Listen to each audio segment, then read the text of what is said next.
आध्यात्मिक आँखाले हेर्ने एउटा सुन्दर किताब खबर.com। नमस्कार मेरो समाधानी मित्र, तपाईको सुख शान्तिको लागि हार्दिक शुभेच्छा प्रकट गर्दै नयाँ शीर्षकको नयाँ भिडियो लिएर आइपुगेको छु।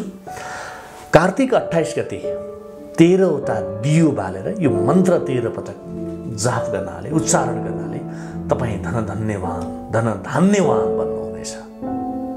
आजको शीर्षक झट्ट सुन्दाखेरि अलिकति असजिलो सुने पनि कार्तिक 28 गते, यो वर्षको कार्तिक 28 गते 2077 साल कार्तिक 28 गते भनेको धनतेरसको दिन पनि छ है। यो दिन महत्त्वपूर्ण दिन हो।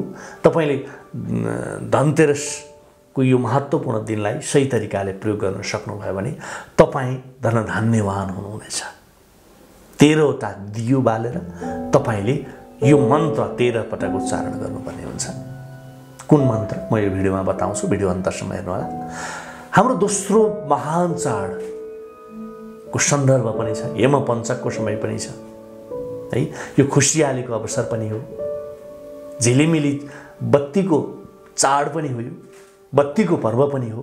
तिहारको यो 5 दिनलाई महत्त्वपूर्ण पर्वका रूपमा हामी हिन्दू नेपालीहरूले, विश्वभरिका हिन्दूहरूले लिन्छौँ र यमपञ्चकको यो समयमा घर घरमा श्रद्धा भक्तिपूर्वक पूजा गर्ने गर्छौँ। हामी यमपञ्चकको पूजा आराधना गर्ने गर्छौँ है।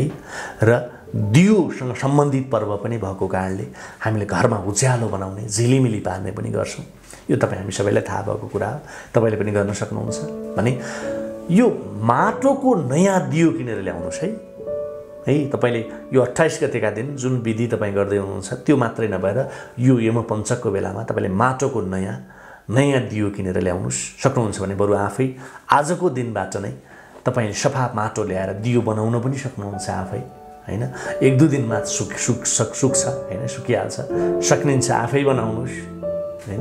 अब सकिन्न भने पनि नयाँ माटोको दियो किनेर ल्याउनुहोस् र एकपल्ट बत्ती बालेको दियो, पोहोर साल बालेको दियो पुनः नबाल्नु होला, नयाँ दियो किनेर ल्याउनु होला। र मित्र, अर्को महत्त्वपूर्ण कुरा, तोरीको तेलको दियो जलाउने प्रचलनमा हाम्रो हिन्दू धर्ममा विद्यमान छ नै। र हामीले दियो किन जलाउँछौँ त भनेर पनि जान्न जरुरी छ। म त्यो विषयमा पनि बताउँला, तर मैले तपाईलाई यहाँनिर भनेको दियो चाहिँ नयाँ हुनुपर्छ। कति मित्रले पुरानै चल्छ नि भन्ने बानी बसाल्नुहुन्छ। नयाँ दियो किनेर ल्याउनुहोस्। कमसे कम माटोका त सकिन्छ नि, अरू नसके पनि नयाँ माटोकै भए पनि किनेर ल्याउनुहोस्। हाम्रो कुनै पनि अधुरो इच्छा वा हाम्रो धेरै दिनसम्म रोकिएको कामलाई पूर्णता दिनका लागि हामीले श्रद्धापूर्वक दियो जलाउने गर्छौँ है। हिन्दू धर्मअनुसार लक्ष्मी पूजा अथवा धनतेरसका दिन 13 वटा दियोको विधान आउँछ र यी 13 वटा दियो जलाउनाले तपाईका कयौं प्रकारका दुःख, दरिद्रता, कष्ट, समस्या तपाईको जीवनबाट आफै हराएर जान्छन्, हटेर जान्छन् र तपाईको घरमा, तपाई वा तपाईको परिवारमा, तपाईको घरमा सुख समृद्धिको वास हुन्छ भन्ने मान्यता छ, विश्वास छ। त्यो तपाईलाई पनि थाहा होला। भनिन्छ कि कार्तिक 28 गते यो वर्ष मलमासको कारणले अलिकति पछाडी पर्यो यमपञ्चक, त्यस कारणले गर्दाखेरि अलिकति पछाडी पर्यो। कार्तिक 28 गते 13 वटा दियो प्रज्वलित गर्नाले घरको सारा नकारात्मक ऊर्जा घरबाट बाहिर निस्कन्छ। तपाईले यो गर्न सक्नुहुन्छ र यो दियोको उपायले हाम्रो जीवनको जति पनि कष्टहरू छन् ती सारा कष्ट, तपाईको जीवनका सारा अँध्याराहरू हटेर जान्छन्, तपाईको जीवनमा उज्यालो छाउँछ, सारा कष्टहरू निवारण हुन्छन् भनिन्छ। र यी 13 वटा दियोमा जब जलेर राग हुनेछ र हाम्रो मनोकामना पनि सँगै पूर्ण हुनेछ। मित्र, लक्ष्मी पूजाको अर्थ धन मात्र नभएर सुख, शान्ति र समृद्धिलाई मानिन्छ। यो पैसाको बिटोलाई मात्र नलिनुहोस्, सुख, शान्ति र समृद्धिका रूपमा बुझ्नुपर्छ हामीले है। हामीले यी कुरालाई यसरी बुझ्नुपर्छ। र 13 वटा दियो तयार गर्नुहोस् है। 13 वटा दियो तयार गर्नुहोस्। अब यो कुरा गर्दै जाँदाखेरि अलिकति तपाईँ अल्मलिनु होला भने अझ क्लियर कसरी हुनुहोस् भने कार्तिक 28 गते धनतेरसको दिन तपाईँ 13 वटा नयाँ दियो ल्याउनुहोस्। तपाईँले शुद्ध तोरीको तेल हाल्नुहोस् त्यसमा र त्यो 13 वटा दियो बाल्न सक्नुहुन्छ। यदि तपाईँसँग तिलको तेल छ भने पनि अझ राम्रो, तिलको तेलबाट बाल्दा पनि राम्रो भयो। र तिलको तेलबाट वा तोरीको तेलबाट 13 वटा दियो तयार गर्नुहोस् है। यो उपाय साँझको समयमा गर्नु अझ राम्रो हुन्छ। बिहान उठेर चाहिँ बिहानै नगर्नु, साँझको समयमा गर्नुहोस्। सबभन्दा पहिला है तपाईँले गणेश भगवानको नाउँमा एउटा दियो जलाउनुहोस् र त्यस दियोमा एउटा सुकमेल राखिदिनुहोस् है। सफा पुष्ट सुकमेल राखिदिनुहोस्। गणेशको नामको दियो जलाएपछि मनमा नै भन्नुहोस् कि हे रिद्धि सिद्धिका दाता, हे विघ्नहर्ता, मैले पूजाको सुरुवात गरेको छु, मैले पूजाको सुरुवात गरेकी छु। मेरो जीवनको सारा विघ्न बाधा हटाइदिनुहोस् भगवान भनेर भन्नुहोस्। अनि मेरो जीवनमा सुख सम्पत्तिको बास गराइदिनुहोस् भनेर तपाईँले पहिलो दियो गणेशको नाममा बालिदिनुहोस्, अर्पण गरिदिनुहोस्। र दोस्रो दियो के गर्नुहोस्, माता लक्ष्मी र कुबेरलाई आह्वान गर्दै बाल्नुहोस्। भन्नुहोस् कि बालिसकेपछि बोल्नुहोस् कि हे लक्ष्मी माता, मैले तपाईँको स्वागतको लागि यो दियो बालेको छु, यो दियो बालेकी छु, कृपा गरेर तपाईँ मेरो घरमा प्रवेश गर्नुहोस् भनेर दोस्रो दियो तपाईँले लक्ष्मी माताका लागि अथवा माता लक्ष्मी वा कुबेरलाई सम्झेर तपाईँले त्यो अर्पण गर्नुहोस्। हे लक्ष्मी माता, हे कुबेर भनेर तपाईँले सँगै लिएर तपाईँले अपनाउन सक्नुहुन्छ, आउन सक्नुहुन्छ। माता भनेर साँचो मनले गणेश लक्ष्मी र कुबेरलाई तपाईँले आह्वान गर्नुहोस् है। अब साँचो हृदयले तपाईँ पुकार गर्नुहोस्। त्यसपछि तेस्रो दियो धन्वन्तरी देवलाई आह्वान गरेर जलाउनुहोस्, किनभने 28 गते धन्वन्तरीको दिन छ। धन्वन्तरी देवलाई आह्वान गरेर जलाउनुहोस् र त्यो दियोमा एउटा ल्वाङ राखिदिनुहोस्। धन्वन्तरीसँग र आफू र सम्पूर्ण परिवार निरोगी हुने आशिष माग्नुहोस्। धन्वन्तरी देवलाई आयुर्वेदका देवता मानिन्छ, आयुका देवता मानिन्छ। त्यसकारणले ल्वाङ मिसाउनुहोस् र आफ्नो पुरा आयु, आफू र आफ्नो परिवारको पुरा आयु माग्नुहोस् तपाईँले है। अब तपाईँले राख्ने अलिकति म तपाईँलाई सम्झाउँछु। पहिलो दियो र दोस्रो दियो आह्वान गरिसकेपछि तपाईँले घरको मुख्य द्वारमा राखेको नाम है, जसको नाममा गणेश भगवानको नाउँमा, माता लक्ष्मी र कुबेरको नाउँमा तपाईँले थापना गर्नुभयो, बाल्नुभयो। अब लगेर तपाईँले घरको मुख्य द्वारमा राख्दा हुन्छ। र तेस्रो दियो लगेर तपाईँले ईशान्य कोणमा राखिदिनुहोस्। पहिलो र दोस्रो दियो तपाईँले मूलद्वारमा राख्नुभयो, तेस्रो दियो लगेर तपाईँले ईशान्य कोणमा राख्नुभयो है, उत्तर पूर्व दिशामा राख्नुभयो। चौथो दियो हामीले जलाउँछौँ अथवा तपाईँले जलाउनुहुन्छ यमको नाममा। कसको नाममा? यमको नाममा जलाउनुहोस्। र पाँचौँ दियो तपाईँले चित्रगुप्तको नाममा जलाउनुहोस् है। चित्रगुप्तले हाम्रो कर्मको हिसाब किताब राख्ने गर्छन् हैन। यो दिन चित्रगुप्तलाई खुसी बनाउन एकदमै महत्त्वपूर्ण मानिन्छ। चित्रगुप्तको नाम मनमा जप्दै भगवान मेरो पहिलेको नराम्रो कर्मको पाना च्यातिदिनुहोस् र मेरो नयाँ किस्मत लेखिदिनुहोस् भनेर तपाईँले भन्नुहोस्। शुद्ध मनले तपाईँले उच्चारण गर्नुहोस् है।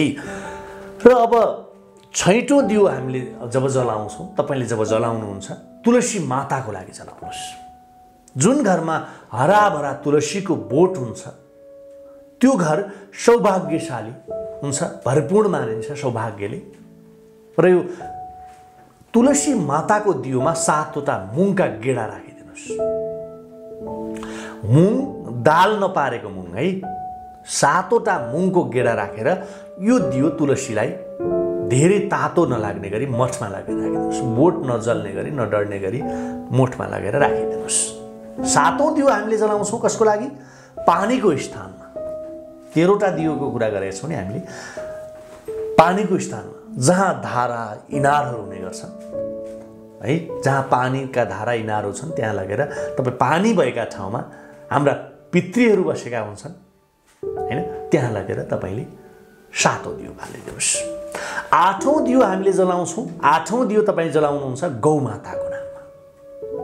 जब हामीले पृथ्वीमा जन्म लिन्छौँ त्यस दिनबाट हामीले दोस्रो आमाको रूपमा गौमातालाई लिन्छौँ, गाईलाई मान्ने गर्छौँ। 9औँ दियो हामीले घरको आँगनमा राख्छौँ। मेरो समाधानी मित्र, घरको आँगनको 20 भागमा अथवा ब्रह्माको स्थानमा यो दियो लगेर हामीले जलाउँछौँ। ब्रह्माका लागि भनेर हामीले त्यो दियो जलाउने गर्छौँ हैन। 9औं दियोको कुरा गरेँ है मैले, 9 नम्बरको दियो। अब 10औं दियो हामीले 10औं दियो तपाईले घरको छतमा बाल्नुहोस् र त्यसमा हामीले 7वटा तोरीका सग्ला सग्ला गेडा राखिदिन्छौँ। तपाईले 7वटा सग्ला सग्ला तोरीका गेडा राखिदिनुहोस्। यसको अर्थ हाम्रो घरको अथवा हाम्रो घरलाई कालो नजरबाट मुक्त राख्नका लागि है 11औं दियो जलाउँछौँ हामीले हाम्रा पितृको नाममा। 11औं दियो बालेर तपाईले घरको दक्षिण दिशामा राखिदिनु होला। अब अघि पनि मैले त्यहाँ भनेको थिएँ पितृको कुरा, पानीको कुरा गर्दा तपाईँ नझुक्किनु होला, नअल्मलिनु होला। तपाईँ हाम्रो घरको इनार धारा पानीको छेउमा पनि पितृ आएर बसेका हुन्छन् भनेर मैले अघि भनेको थिएँ। तर पितृका लागि चाहिँ अलग्गै छुट्याउने हो। पानी जलदेवताका नाममा चढाउने हो त्यो पानीको छेउमा भनेको, त्यहाँ नझुक्किनु होला हैन। अघि पितृको कुरा नगरेको पनि भए हुन्थ्यो मैले हैन, तपाईँ नअल्मलिनु होला हैन। त्यो छेउमा हाम्रा पितृहरू पनि गएर बसिरहेको जान्छन्, किनभने उनीहरू प्यासिरहन्छन् भन्ने गरिन्छ। त्यो कारणले गर्दा तर पितृहरूका लागि दक्षिण दिशामा लगेर जलाउने हो दियो जलाउँदा चाहिँ। यो दियो हरेक दिन तपाईँले जलाउन सक्नुभयो भने 5 दिनसम्म लगातार यमपञ्चका 5 दिनसम्म लगातार यसै गरी जलाउनु होला। र 12औं दियो हामीले गङ्गा माताको लागि जलाउनु पर्ने हुन्छ, जहाँ मृत्युपछि हाम्रो अस्तु विसर्जन हुने गर्छ। त्यही गङ्गा माताको नाममा दियो बाल्नुहोस् र 7वटा पहेँलो चामल त्यहाँ खनाइदिनुहोस्, त्यो दियोमा हालिदिनुहोस्, त्यही तेलमा राखिदिनुहोस्। अब 13औं दियोको कुरा, 13औं दियो हामीले 13औं दियो तपाईले तिजौरीमा बाल्नुहोस्, जहाँ हाम्रो धनको स्थान हुनेछ। ध्यान दिनु होला, जहाँ तिजौरी छ त्यही छेउमा लगेर दियो बालिदिनुहोस्। 13औं दियो तिजौरीमा लगेर तपाईको अब दराज हुन सक्छ, महत्त्वपूर्ण तपाईका सुन चाँदी गहना राख्ने दराज हुन सक्छ, त्यो दराजमा लगेर छेउमा लगेर तपाईँ बाल्नुहोस्। दराजभित्र राख्दा जल्ने सम्भावना हुन्छ। तिजौरीमा दियो अथवा तिजौरीमा राखिदिनुहोस् वा छेउमा दराजको छेउमा राखिदिनुहोस् र ओम लक्ष्मी माताय नमः मन्त्र जाप गर्दै त्यहाँ लगेर राखिदिनुहोस् र तपाईँ 5 मिनट जति तपाईँ त्यहीँ बस्नुहोस्, ध्यान गर्नुहोस्, लक्ष्मी माताको नाममा जप ध्यान गर्नुहोस् र यी 13 दियोले हाम्रो जीवनको सारा अन्धकार बाटाहरूबाट मार्गहरूबाट उज्यालो मिल्नेछ। तिजौरीको छेउमा बसेर दराजको छेउमा 5 मिनट जति बसेर तपाईँ पूर्ण ध्यान गर्नुहोस्, आराधना गर्नुहोस्, लक्ष्मी मातालाई तपाईँ जप गर्नुहोस्, लक्ष्मी माताको नाम उच्चारण गर्नुहोस्। यसरी 13वटा दियो तपाईले राखेर यो तरिकाले प्रयोग गर्नुभयो भने तपाईका जीवनका सारा दुःख कष्टहरू नाश भएर जानेछन्। तपाईलाई विघ्न बाधाहरूबाट मुक्ति मिल्नेछ। मलाई विश्वास छ यो यमपञ्चक तपाईका लागि खास बन्नेछ। सर्वे भवन्तु सुखिनः। आध्यात्मिक आँखाले हेर्ने एउटा सुन्दर किताब खबर.com।